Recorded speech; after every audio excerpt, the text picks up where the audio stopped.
यद भावी न तद भावी भावी चिन्ह तदन्यता इति चिंता बदग्नोयम मग्धा किम न पीयते।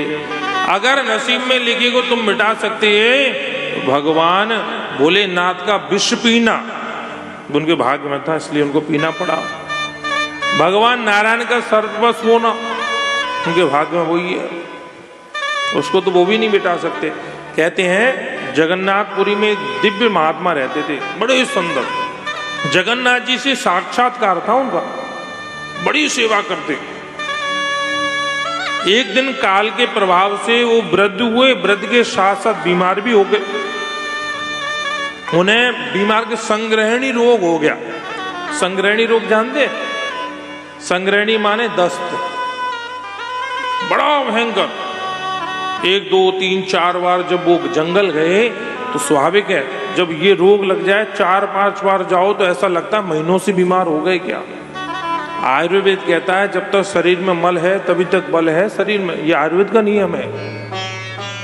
इसलिए तो कहते हैं मल मूत्र भांडम, बार बार ये सब शास्त्र कहते हैं ये शरीर से हम बहुत प्रेम करते हैं, इतना सजाते हैं संवारते हैं, इसके अंदर इतनी सी भी चीज काम की नहीं है। बताओ कोई काम की हो, कोई इसके अंदर से एक चीज निकाल कर भगवान पर चढ़ा दो तो हम मान जाए काम की है। बाहर निकाल कर उसका स्पर्श करो तो स्नान करना पड़ता, हाथ धुलना पड़ता है, कुछ नहीं है। शरीर जब ही सार्थक है जब इससे भगवान का भजन हो, बाकी तो ये बेकार है, मलमूत्र से भरा हुआ है। इसकी सार्थक तो बिल्कुल है ही, लेश मात्र सार्थकता नहीं है इसके अंदर। महात्मा महाराज जब समुद्र के एक इतने असह्य हो गए कि समुद्र किनारे गिर गए। कहते हैं 3 दिन तक बेहोश पड़े रहे, पता ही नहीं था कब कपड़े गंदे हो रहे हैं। 3 दिन भगवान जगन्नाथ ने उनकी सेवा की, स्वयं सेवा की, आए उनके कपड़े धुले। उनको 3 दिन बाद जब होश आया तो भगवान जगन्नाथ के चरण पकड़ लिए, प्रभु आपने ये क्या किया, आपने मेरे ये गंदे कपड़े धुले, इतना अपराध। भगवान से बोले प्रभु ये आप चाहते हैं तो कम से कम मेरे रोग को ठीक कर सकते थे ना, रोग ठीक हो जाता।